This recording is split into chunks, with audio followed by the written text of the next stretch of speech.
Welcome back, listeners, to another episode of Yeah, I Said It.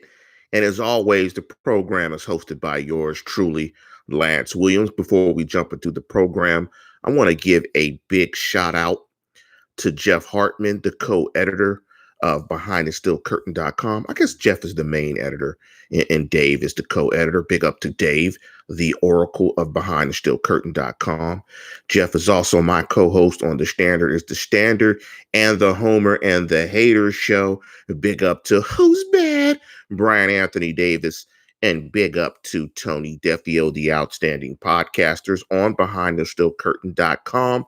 Also, if you want to contribute to the program, please hit the like button. We're trying to get to 7,000 by my 50th birthday. So if you guys want to give me a birthday present, my 50th birthday is on June 18th.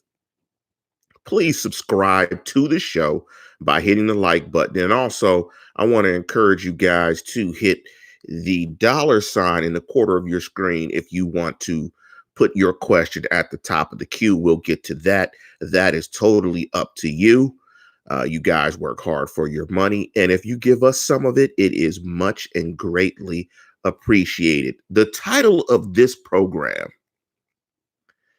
is Yeah, I Said It. The Steelers should mortgage the future for the present. Now, let me explain that. Now, typically as Steeler fans, that phrase would cause us some consternation of dipping too far into the future draft assets, so on and so forth, to mortgage out for the now.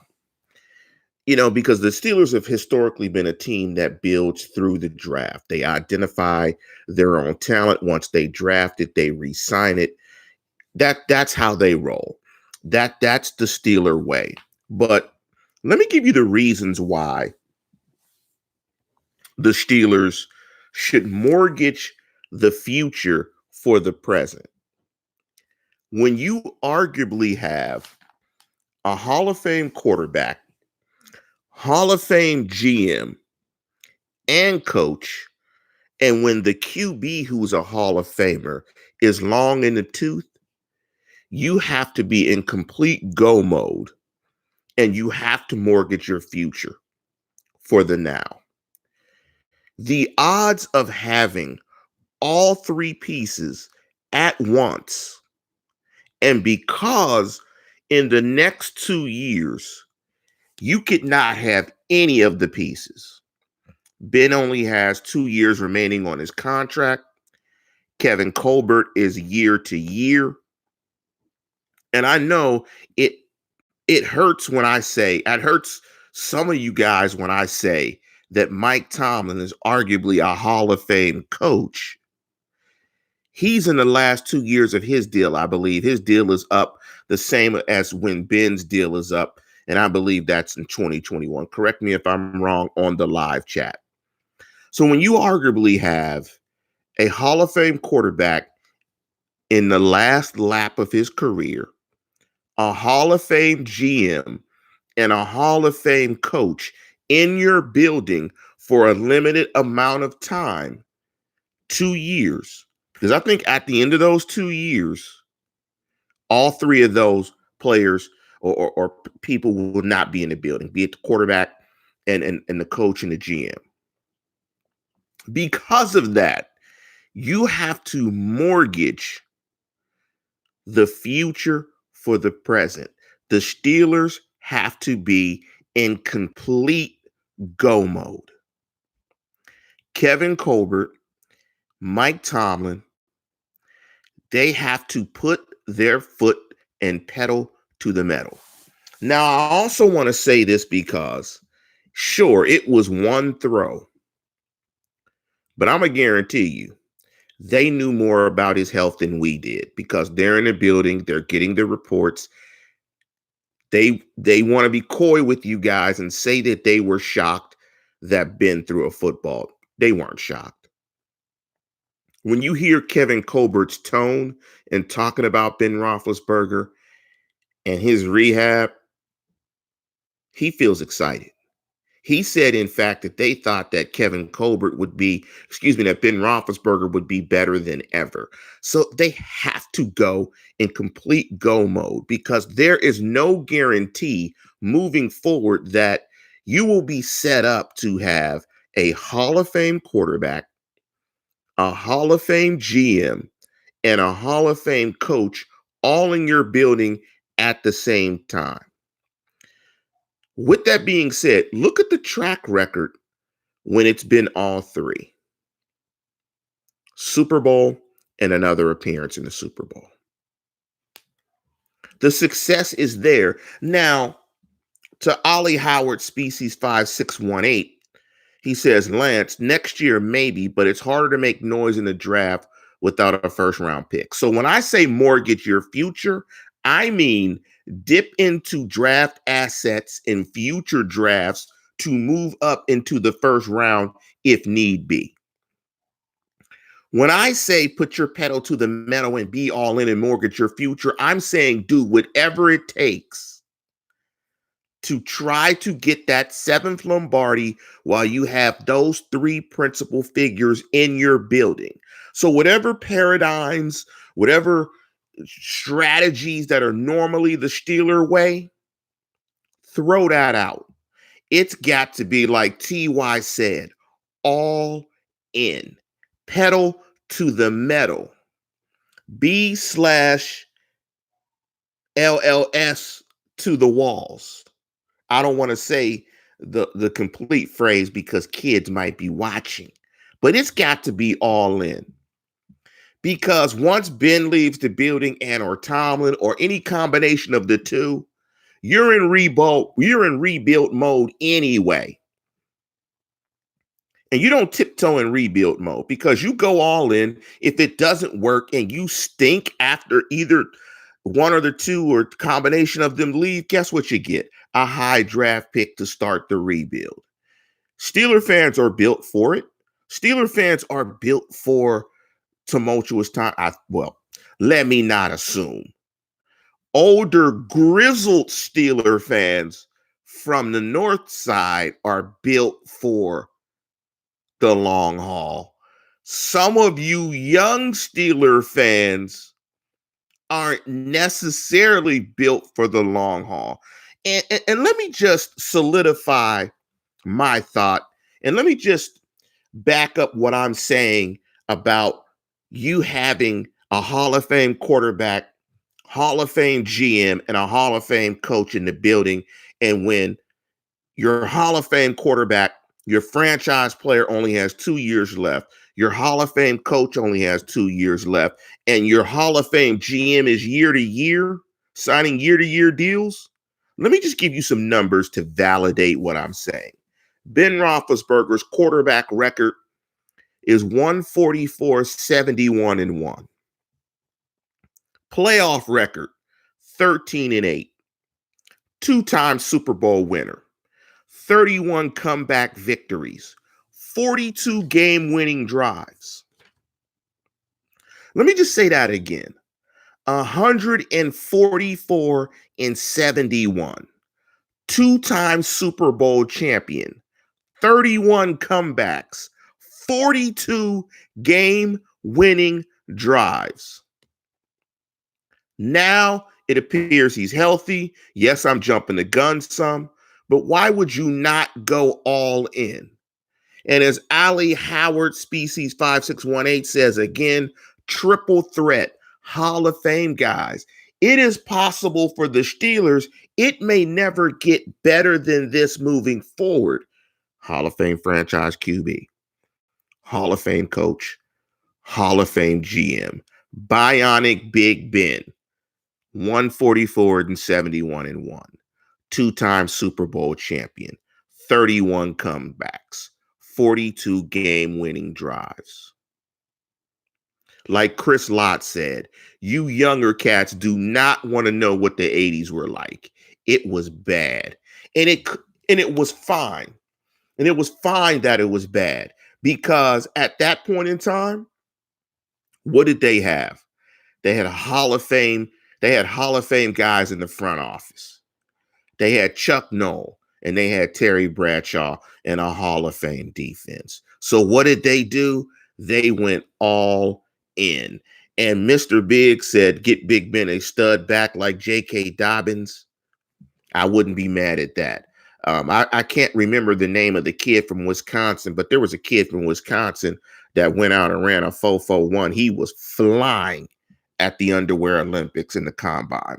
So let me give you Kevin Colbert's numbers. Let me give you Kevin Colbert's math, as they say. And thanks, Brad Jewett. It's Jonathan Taylor. He was rolling. He was absolutely rolling. Only thing about a Jonathan Taylor is, does he have too many college hits on his body? But he was running. I mean, that kid was out the gate. I mean, he was running like the cops were after him. He was out the gate. Let me give you Kevin Colbert's rundown, his math, as they say, his stats, his resume after being with the Steelers organization for the last 20 years. You want to know what his record is? 205, 113, and 2. Let me say that again. 205, 113 and 2, 200 victories. You couldn't, it might take the Cincinnati Bengals 40 years to get 200 victories.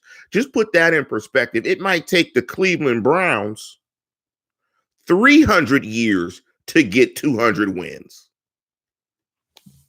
I'm just saying. The man is 205, 113 and 2. 2 Super Bowl championships. 3 Super Bowl appearances, 12 playoff appearances, 9-time division winner. And let me look at this article that I was talking to Jeff and Dave about.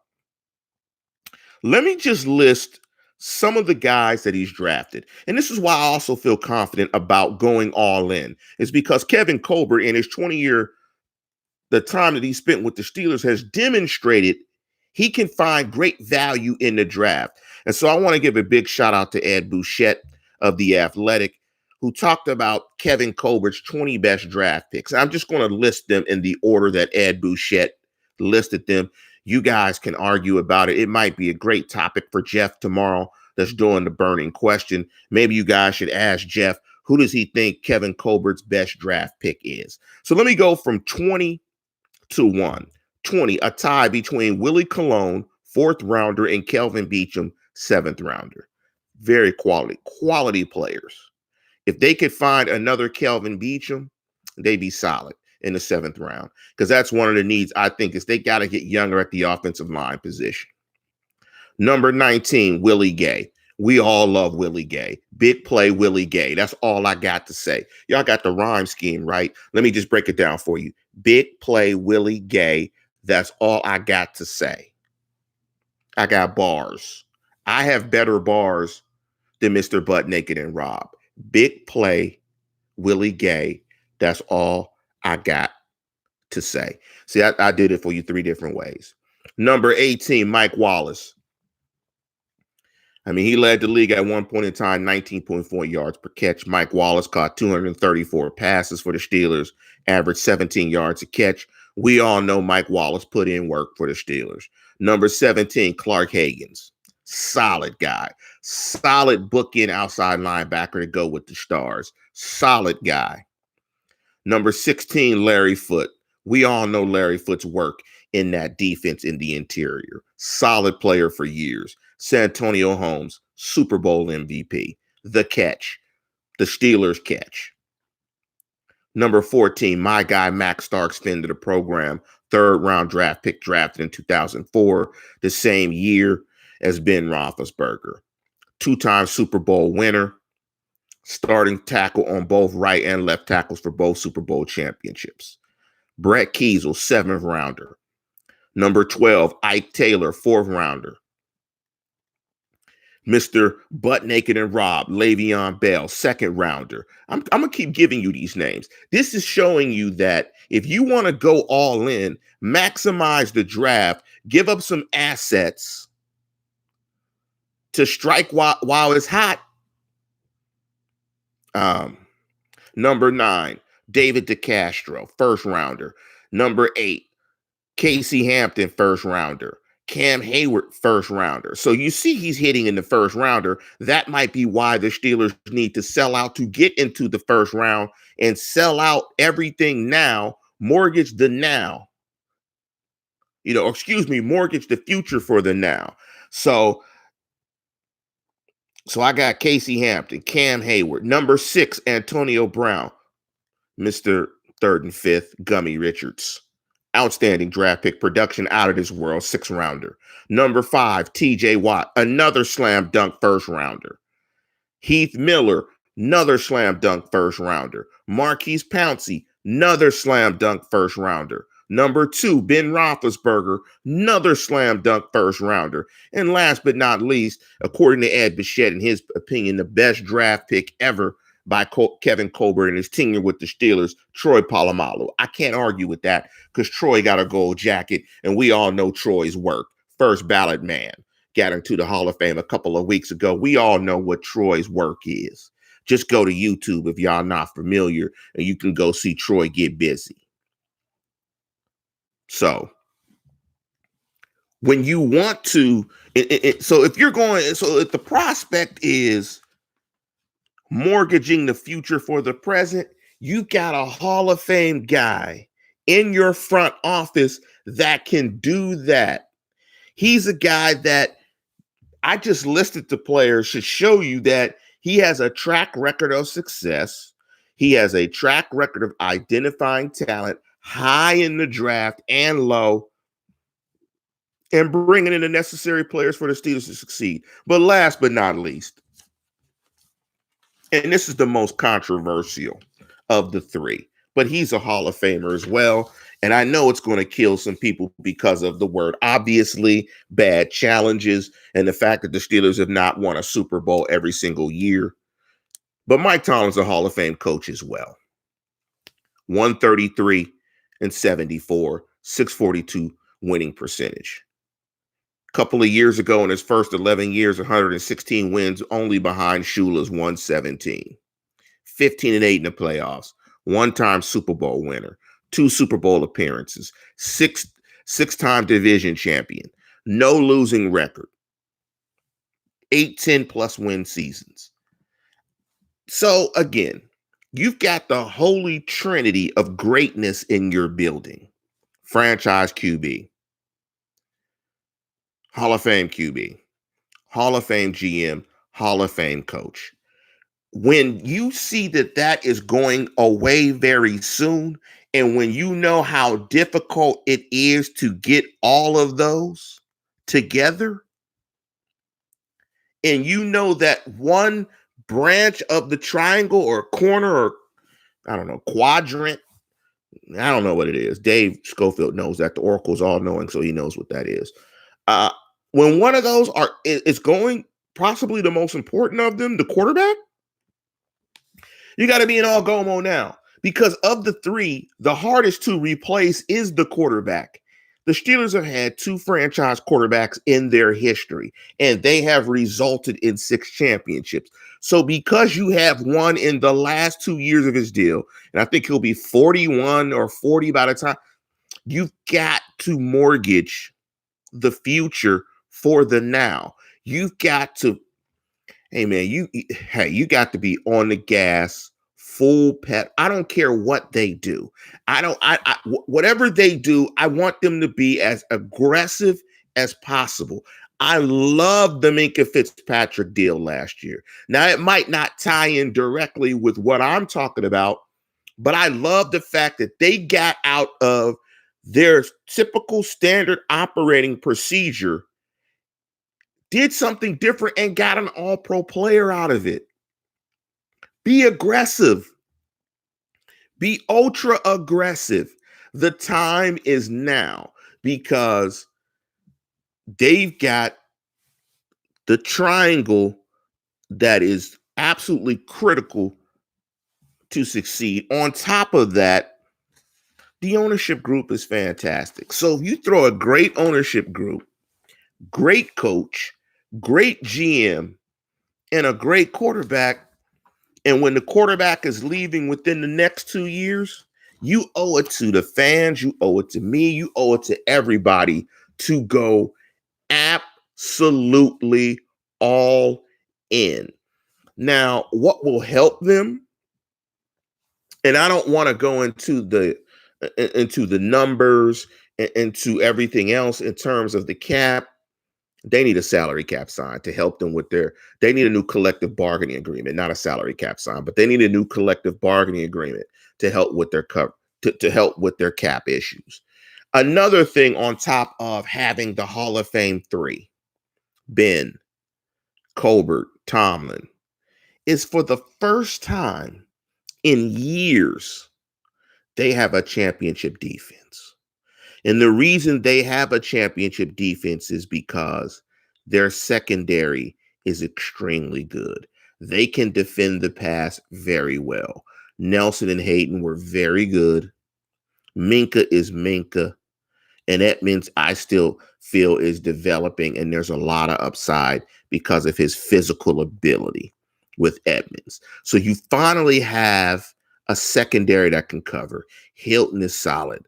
Cam Sutton is solid. You finally have a really good secondary that complements that front seven. So even if you lose Bud Dupree, I mean, passing game is where it is. If you can cover it, if you can cover, it kind of makes it all work right. If you cover right, it works right. I don't know if that's a song. It feels like it. If you cover right, it works right. If you cover, it works right. See, it got me singing. I'm so excited. I mean, and you know why I'm excited? You know why I'm excited? I'm so excited because of the throw. I'm just going to call it the throw. Bionic Big B. When I saw Bionic Big B throw, I was like, look, we got to go all in. Bionic Big B is back. Bionic Big B is back. He can throw. He looked in pretty good shape.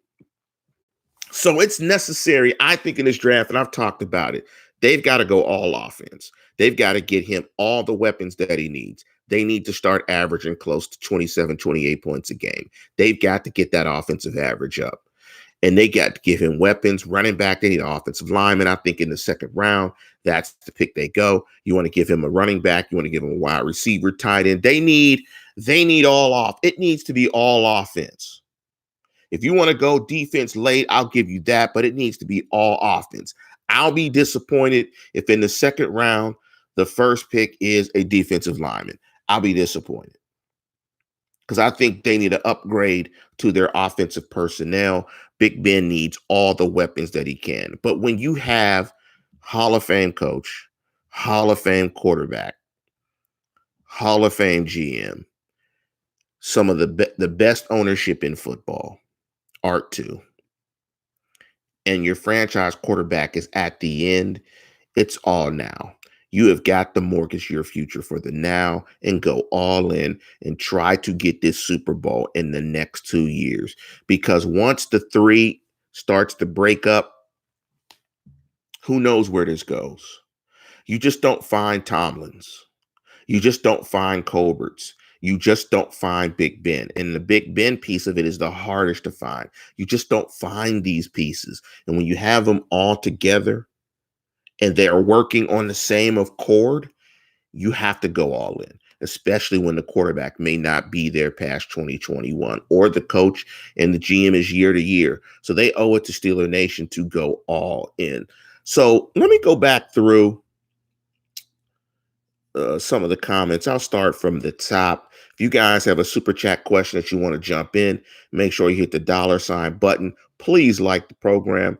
We got 12 likes. I think we got about 50 or 60 people in the live chat. Let's get some more people in the live chat. I know it's late on the East Coast. It's 11:36, so I appreciate you guys rocking out with me.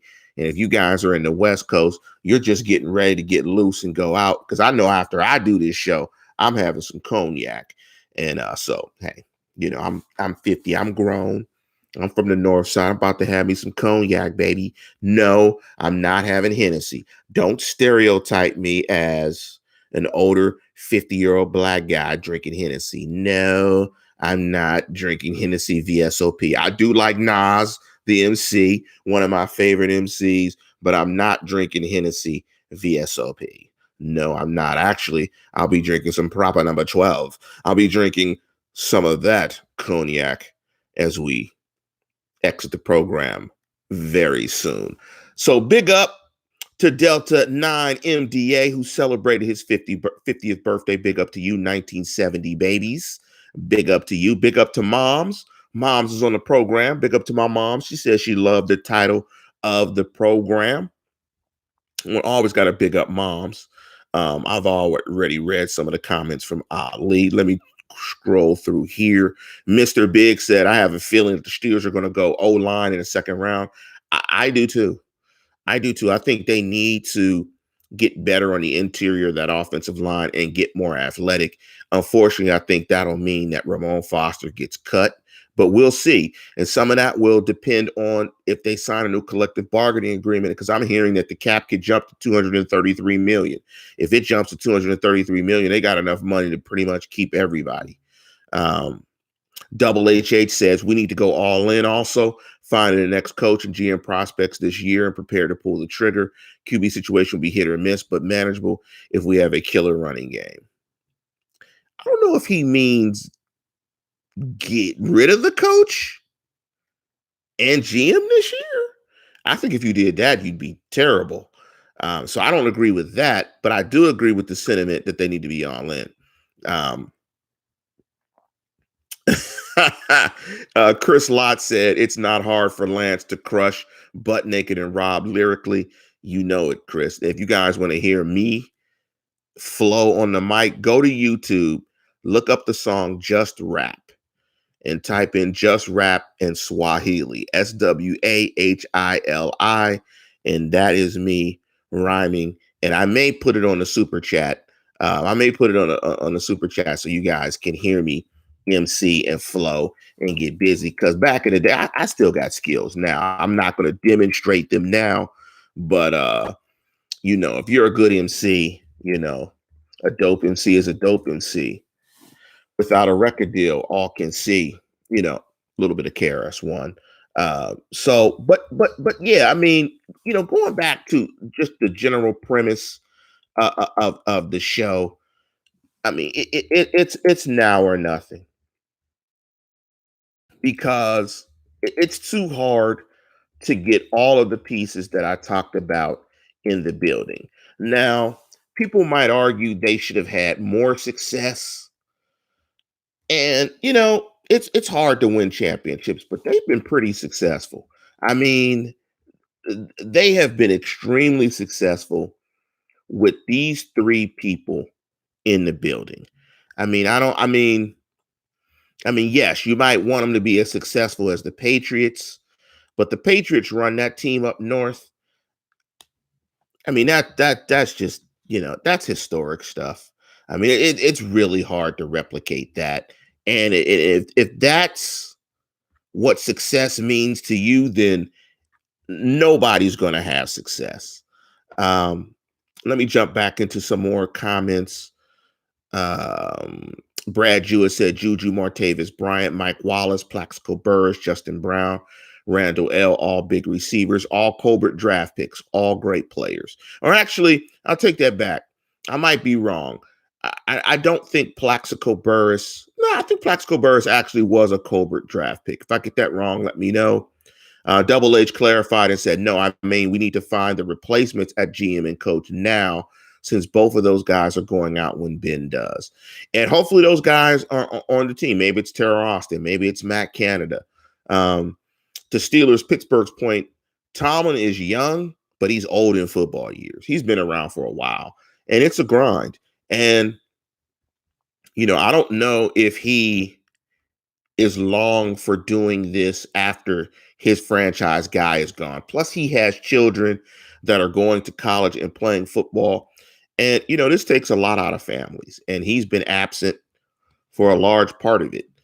So I don't know, what his situation is, obviously, but I could see him walking away from the game when his quarterback walks from the game. I mean, why not? What else is there to prove for Mike Tomlin? I mean, he's not going to win 6 Super Bowls, obviously, and, win more than Belichick but I mean, he's had a fantastic career. I mean, I don't know what else. I'm sure he has personal goals that he wants to accomplish, but I don't know how much more there is to prove for him, as a coach. But yeah, I mean, right now where the Steelers are, especially because I think Ben is healthy, it's got to be all go mode. I mean, building for the future and collecting assets. Not man, forget all that.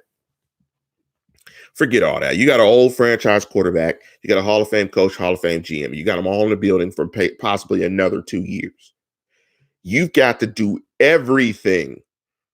And if that means mortgaging your future, trading guys, getting rid of yeah, whatever. They need to do whatever. It has to be whatever, whatever, whatever, whatever. And Steeler Curtain 95 wrote, "Oh my God, you an MC? Am I an MC? Oh my goodness. I'm definitely going to have to post that I'm an MC. I'm trying to do it in the live chat. Try to do it in a way where my audio from YouTube won't play while I'm doing the show. So, but hold up. When I get off the show, when I end the show, I will put the link in the show. Ryan Irwin said we need a tight end. I want O-line in the first round, tight end in the second, and running back in the third. Because like when I say, mortgage the future, I'm saying, look, if you want to dip into future draft assets to get back into the first round, do it. If you identify a guy that you think is going to be a game changer and put you in a position to win a Super Bowl, do it. Absolutely do it. Like Linwood Lang says, if they need to move up to get Jonathan, do it.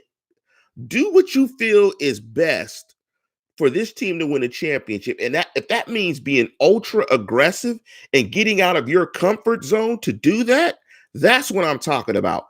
Do that. Absolutely do that. And Ty, I am going to post it, but I don't want to mess up the audio. But I will definitely do that. I will definitely do that, and I will post that. But before we conclude the program, I want to give a big shout out to my daughter, Amiel Rebecca Williams. She was admitted to Spelman College. Spelman College is a historically Black college in Atlanta, Georgia. We are immensely proud. She was admitted today, and I'm going to go ahead and cut the show a little bit short to celebrate with her, celebrate with the wife, celebrate with my pops. We are extremely, extremely proud of her. She continues to get into her universities, and so we are all I am a happy dad tonight. I'm a happy dad. That's why you hear the extra energy, because doing this on Friday, sometimes I'm a little tired, but I'm energetic today. Thank you, Kathy, for the congratulations. Thank you, Chris. Thank you. But the girl has grinded. She's worked hard, and she is seeing her fruits. I don't know about CMU, man. CMU is super ridiculously high. So unless CMU wants to give me a tremendous amount of dough to do it, maybe you guys can get a GoFundMe for her to go to CMU, and maybe we can make that happen. But with that, we're going to conclude the program. And as always, tune in, tell a friend, and subscribe.